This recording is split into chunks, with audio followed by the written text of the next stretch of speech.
கிறிஸ்துத்தரம் இன்றைய நற்செய்தி. தேவனுடைய ராஜ்யம் அதற்கேற்ற கனிகளை தருகிற ஜனங்களுக்கு கொடுக்கப்படும். மத்தேயு சுவிசேஷம் 21 அதிகாரம் 43 வசனம் பார்த்தீங்கன்னா, ஆகையால் தேவனுடைய ராஜ்யம் உங்களிடத்திலிருந்து நீக்கப்பட்டு அதற்கேற்ற கனிகளை தருகிற ஜனங்களுக்கு கொடுக்கப்படும் இயேசு கிறிஸ்து சொல்வாங்க பிரதான ஆசாரியரை பார்த்து. அப்போ என்னன்னா, பிரதான ஆசாரியர்கள் மற்றவங்களாம் பாவிங்க அப்படின்னு நினச்சாங்க. ஆயக்காரராகட்டும் பாவிகளை பார்த்தாலே அவங்க விலகி போனாங்க. அவங்கள விட நாங்கள் நீதிமான்னு நினைச்சாங்க. அப்பந்தான் இயேசு கிறிஸ்து சொல்றாங்க, தேவனுடைய ராஜ்யம் உங்களிடத்திலிருந்து நீக்கப்பட்டு அதற்கேற்ற கனிகளை தருகிற ஜனங்களுக்கு கொடுக்கப்படும். பரலோக ராஜ்யத்தில் யார் பிரவேசிப்பாங்கன்னா, பரலோக தேவனுடைய சித்தத்தின்படி செய்கிறவங்க, ஆவிக்குரிய கனிகளை கொடுக்கிறவங்க தான். நான் வேதம் வாசிக்கிறேன், ஆலயத்துக்கு போனால் மட்டும் பத்தாது.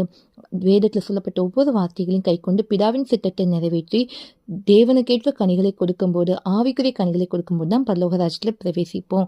அதனால ஜாக்கிரதையாயிருங்க. இதுவே இன்றைய நற்செய்தி. தேவனுக்கு மட்டும் உண்டாகட்டும்.